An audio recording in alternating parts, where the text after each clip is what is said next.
All things are possible. God never fails. And you are a piece of that which never fails. One of the great teachers in my life was Carlos Castaneda.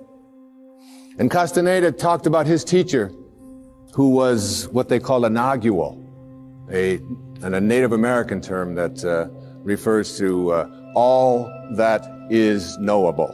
And his teacher told him that your life is like being born into a room, a mansion, if you will, that has 1,000 rooms. But you're born into one room. And this one room is called daily human awareness. And the only way you can get in is through conception and birth. You're in.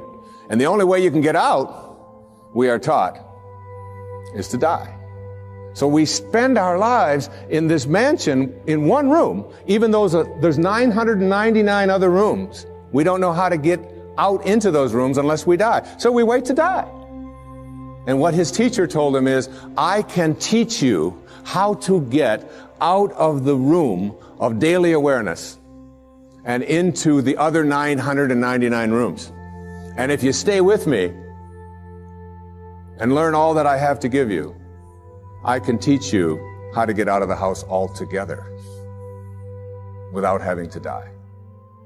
And what we have to do in order to get to that place where we can take the keys and unlock the self-imposed prisons, or the prisons that we have given ourselves on the basis of what we have come to believe is our limitations, what we can and can't do. We have to let go of that. And I call it rewriting our agreement with reality. We literally have to make a whole new contract with what it is that I perceive to be what is possible for me.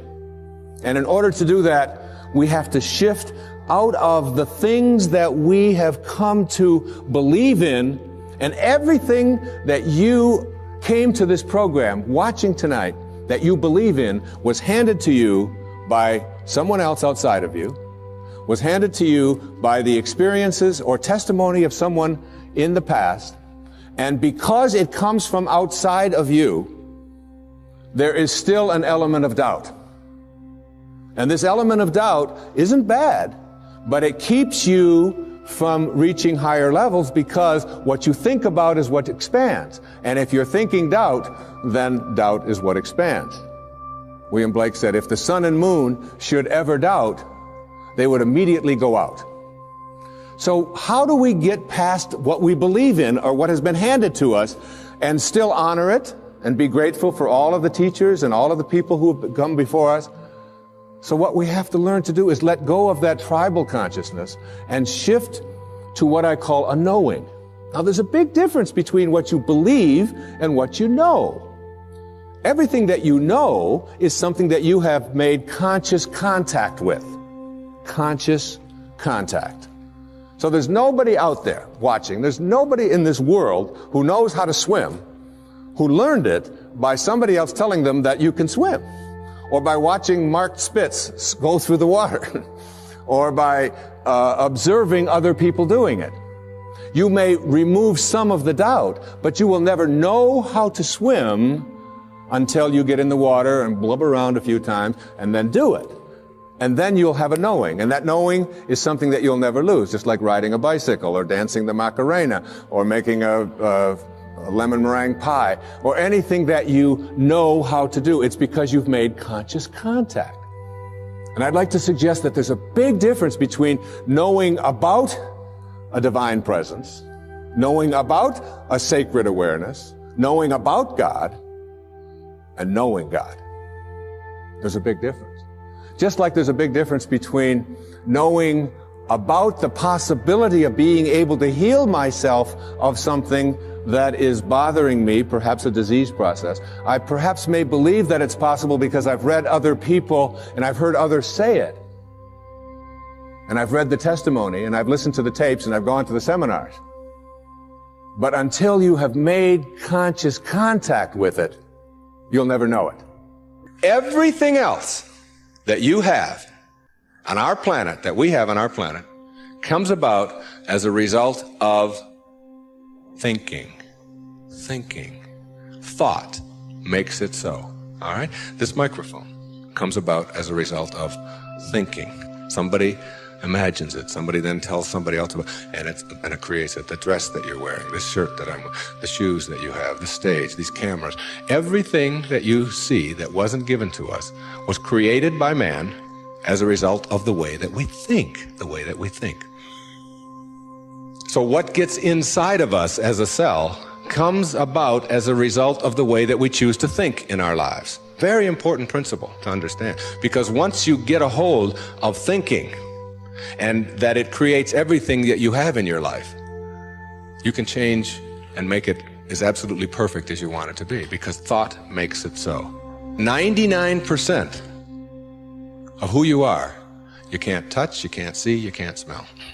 99% of you is untouchable, unsmellable, invisible.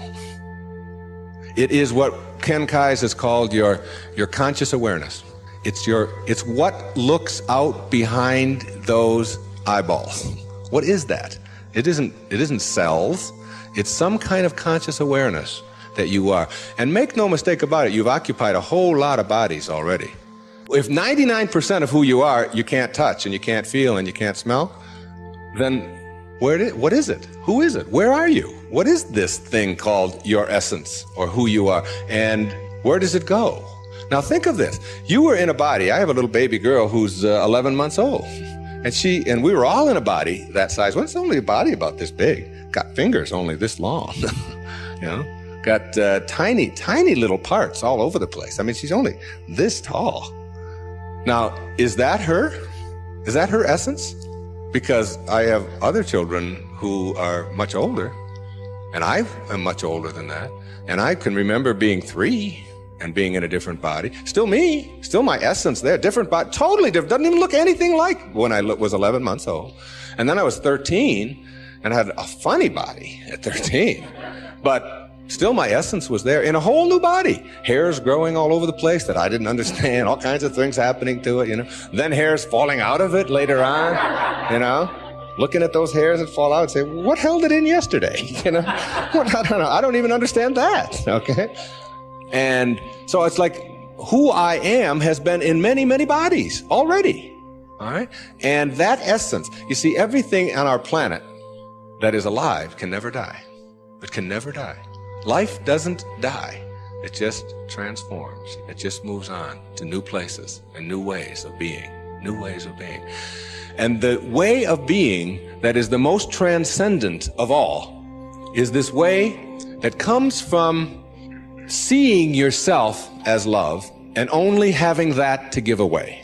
Only having that to give away. Let's say I were to stand up here in front of you and just visualize for a moment that I have an orange.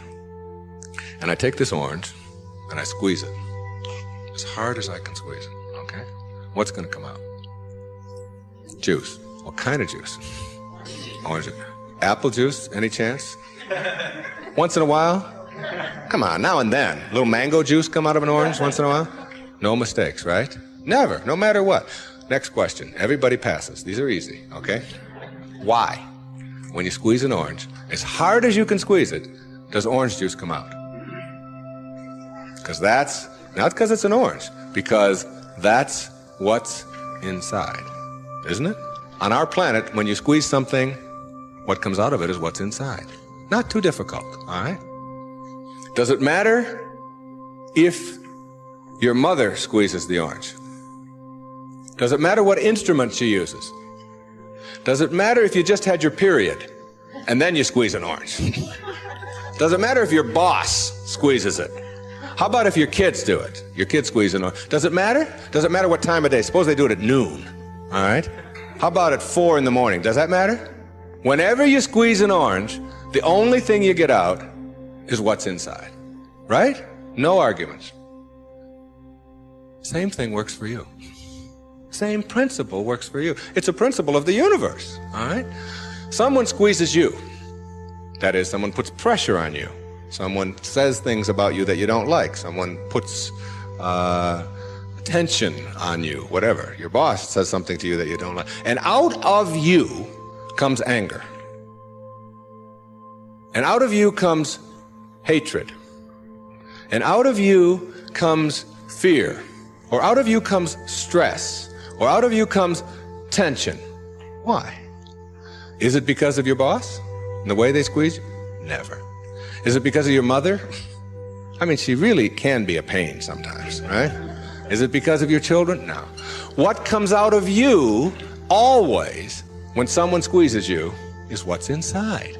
This is the vital principle of being a no-limit person. It's so crucial to get this and understand that if you have any hatred in your heart for anyone in this world, or any anger or any fear or any of those things, it has nothing to do with the rest of the world. It only has to do with what you put inside. Now, how does what gets inside of you get there? That's the key. How does it get there? As you think. Only as you think. You see, there's no anger in the world. There's no stress in the world. There's no tension. It's perfect. We've already established. It's a perfect place. It works just fine. It's all flowing the way it's supposed to flow. The evidence for it is, it is. That's all the evidence you need. Just look around you. Everything out there is a miracle. Everything, including you. There are no mistakes. It's all perfect. And everything that happens to you in your life, whether it's a trauma, whether it's a disease, whether it's somebody treating you in a certain way, there's a lesson in all of it. No limit people understand the lesson in life, and therefore celebrate the lessons. It's true. And when you get to that point in your life where you're not cursing the things that come your way and blaming the things that come your way, and particularly blaming it on somebody else, and you hear it all the time. She hurt my feelings. How's that possible? How can anybody hurt your feelings? Your feelings come from your thoughts. No one can hurt your feelings without your consent. No one can make a fool of you without your consent. No one can embarrass you without your consent. These are choices that you have that come from the way that you think.